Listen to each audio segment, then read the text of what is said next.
From what feels like the beginning of a time, Romeo and Juliet has been the pinnacle of a love story. The star-crossed lovers who, due to a lack of communication, end up seeing the pearly gates too soon. You know, the typical boy meets girl, everyone dies. Anyway, for all my life, I believe this was the case. And without really thought to it, it was obvious. Romeo and Juliet is the greatest love story of all time, and I should be aiming to find my Juliet when I grow up. Well, I'm here to tell you that Romeo and Juliet isn't a love story. This was a tragedy written by Shakespeare when he was cynical of love. Let me explain. Before we get into the video today, remember to like, comment, and subscribe below, as your support would go a long way. This video is sponsored by my Patreon and will help me push out more videos, such as my video on why Miles Morales shouldn't be in the MCU or the state of modern music. I have more exciting videos coming out, like the downfall of hip-hop, how franchises are causing the collapse of cinema, and the morality of superheroes. So remember to click the bell to get notifications for when those come out and check them out. Anyway, back to the video.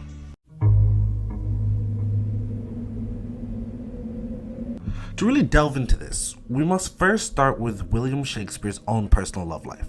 The earliest recorded romance for him was his wife Anne Hathaway. Not that Hannah Hathaway, this Anne Hathaway. Will married her on November 27th, 1582, when he was 18 and she was 26.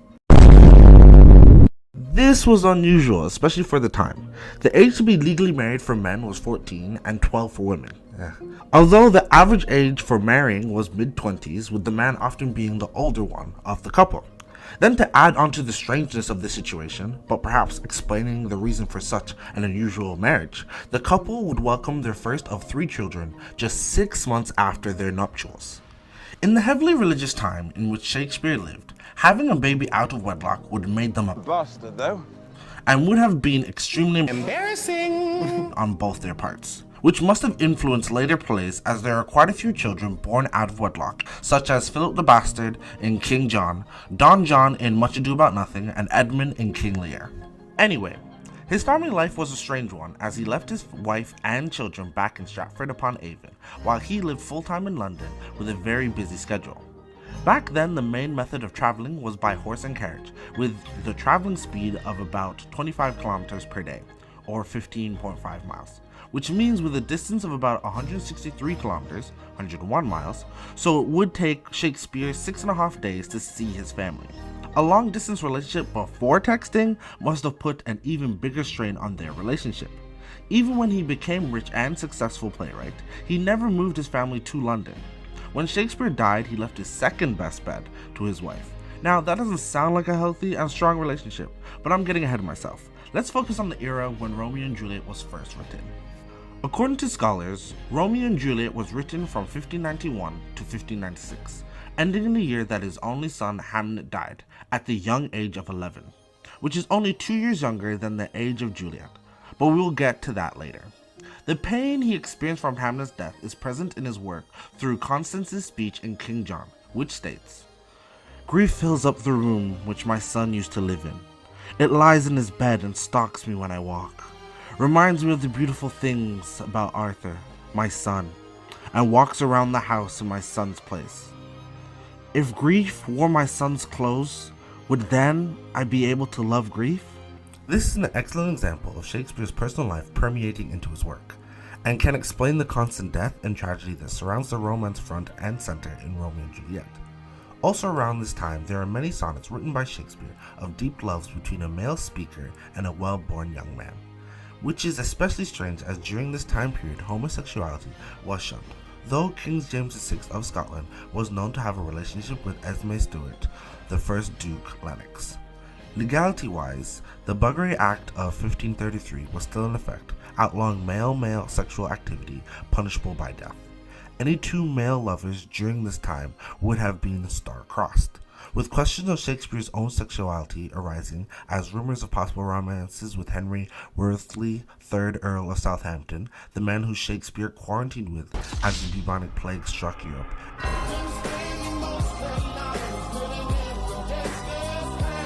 and William Herbert, 3rd Earl of Pembroke, based on poems published most likely without William's approval in 1609. It's possible a jaded sense of love was formed while indulging in these rumored secret affairs. Before Romeo and Juliet, Shakespeare was known for comedies and histories. With his love life, his child, and the bubonic plague casting a dark shadow around him, and a need to showcase his talents past his usual plays, Shakespeare adapted Romeo and Juliet. Yes, you heard that right. Romeo and Juliet was an adaptation of Palace of Pleasure, which in itself is an adaptation and translation of earlier works tracing all the way back to ancient Greece and the legend of Pyramus. Although this story is an adaptation, the age of the characters, personalities, and timeline of the story were all curated by Shakespeare. It is my belief that Shakespeare chose the story of star-crossed lovers as it reflected many of the personal elements he was going through. What was seen as a fairly familiar story structure during that time would be flipped on its head as the usual romance was instead a deep tragedy and critique on love.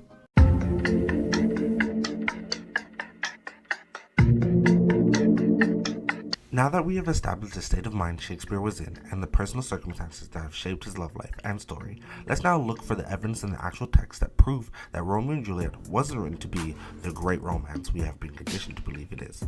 I think there are two major ways Shakespeare presents this in the text, is with Rosaline, Romeo's original love, its constant presence, and the difference between Romeo and Juliet's views on love. Presenting this 2 weeks. What? 2 weeks. That alone should be all the proof I need that this isn't some big love story. Anyway, 2 weeks of carnage as the fault of two very immature people. First off, Romeo is introduced as a man obsessively in love with Rosaline, and is the reason for him being at the ball in the first place. In Act 1, Scene 1, Romeo says to his friend Benvolio that, "Griefs of mine own lie heavy in my breast, which thou wilt propagate to have it pressed. With more of thine, this love thou hast shown, doth add more grief to much my own. Love is a smoke, raised with the fume of sighs, being purged, a far sparkling lover's tears. What is it else? A madness most discreet, a chalk and gall, and a preserving sweet? Farewell, my coz." This very emotional rant by Romeo is him explaining how much he is in love and how he feels so rejected by the one he wants, Rosaline. He is in constant pain and can't move forward. Shakespeare writes this before Romeo has met Juliet. That's suspicious. That's weird. So that we question if Romeo is truly in love or just lust. After being so rejected, it seems that Romeo is just latching onto anyone who will give him love and attention he desires. Later on in the play, during Act 2, Scene 5, after Romeo has fallen for Juliet and has decided to marry her, he talks to the Friar Lawrence, a wise character who's shocked by Romeo's sudden infatuation with Juliet, stating, "Holy Saint Francis, what a change is here! Is Rosaline, whom thou didst love so dear? So soon forsaken, young men's love then lies, not truly in their hearts, but in their eyes. Jesu Maria, what a deal of brine hath washed thy sallow cheeks for Rosaline! How much salt water thrown away in waste, to season love, that of it doth not taste! The sun not yet thy sighs from heaven clears, thy old groans ring yet in my ancient ears. Lo, here upon thy cheek the stain doth sit, of an old tear that is not washed off yet. If ever thou wash'st thyself and these woes thine, thou and these woes were all for Rosaline. And art thou changed? Pronounce this sentence then, women may fall when there's no strength in men." Shakespeare puts this in to remind the audience on how quickly Romeo has moved on. The friar takes a little dig at Romeo's expense by mentioning, "What a deal of brine hath washed thy sallow cheeks for Rosaline." He's saying how Romeo cried empty tears for Rosaline not that long ago. This sows even more doubt in our minds about Romeo's emotions and intentions. He was someone who was so convinced they were in love that they cried endlessly over Rosaline. So much so that all those connected with Romeo knew of his sorrow. There was no distinction between Romeo's love or his lust. True love, should it be this complicated? Romeo's biggest issue with Rosaline is that she won't reciprocate his love, or she doesn't put out. Once Romeo and Juliet do meet, he immediately goes for a kiss, something that would have been shunned in this era as unbecoming. Yet Juliet, who we know is very young, reciprocates Romeo with this sinful kiss. As Romeo and Juliet go back and forth about their instant connection, Romeo keeps emphasizing the sexual nature, which contrasts Juliet, who focuses on a loving connection. Juliet tries to be clean and appropriate as Romeo pushes with more of a flirtatious sonnet before they eventually kiss. If I profane with my unworthiest hand this holy shrine, this gentle finding this, my lips, two blushing pilgrims, ready stand, to smooth that rough touch with a tender kiss. Good pilgrim, you do wrong your hand too much, which manly devotion in this, for saints have hands that pilgrims' hands do touch, and palm to palm is holy palmer's kiss. Have not saint lips, and holy palmers too? Ay, pilgrim, lips that they must use in prayer. O then, dear saint, let lips do what hands do, they pray. Grant thou lest faith turn to despair. Saints do not move, though grant for prayer's sake. Then move not, while my prayer's effect I take. Thus from my lips, by yours, my sin is purged. Then have my lips the sin that they have took. Sin from thy lips? O trespass sweetly urged, give me my sin again. Now Shakespeare doesn't only have the audience questioning Romeo's intentions, but also Juliet's. In Act 1, Scene 3, Lady Capulet realizes that Juliet will be of marrying age, also known as 14 years old, within 2 weeks. Lady Capulet states, "But as I said, on Lammas Eve at night shall be 14, that shall she marry." This puts a deadline on when Juliet can get married and puts a hard deadline of 2 weeks when her life changes forever, explaining her rush with Romeo. Juliet is also the only character with a stated age throughout the entire play. A little later in the same act, Juliet exclaims her displeasure with being forced to marry Paris, stating, "It's an honor that I dreamt of not." This tells us that the short timeline of the story and explains the desperation and mindset of Juliet. Now let's transition to Romeo and how he views love. In his first meeting with his best friends, Romeo brags about Juliet, but he never mentions her by name, but instead engages in innuendo. This continues a pattern of Romeo thinking with his other head, as was the case with his love for Rosaline and now Juliet. "Thou hast kindly hit it. A most courteous exposition. Nay, I am very pink of courtesy. Pink for flower? Right. Why then is my pump well flowered? Well said. Follow me this just now till thou hast worn out thy pump, that when the single soul of it is worn, the jest may remain after wearing soul singular." Oh, single soul jest, solely singular for the singleness. Romeo is so caught up in his own braggadocio that he doesn't realize that he's offending Mercutio. He immaturely brags about his pump being well flowered, again a pattern of Romeo focusing on the sexual side of his love, even focusing on the singleness of Mercutio, simple-minded and without a lover. In his exchange, no hints of Juliet's personality. Granted, he has barely had a full day with her to find out. Now, when Juliet talks to herself yearning for Romeo, she mentions many myths as she dreams of the romance and fairy tale love life she and Romeo will have. Although she does engage in innuendo, its purpose is how it will fill Romeo's desires. She starts Act 3, Scene 2 with a monologue stating, "Gallop apace, you fiery-footed steeds, towards Phoebus' lodging such a wagoner, as Python would whip you to the west, and bring in cloudy night immediately. Spread thy close curtain, love-performing night, that runaway's eyes may wink, and Romeo leap to these arms, untalked of and unseen.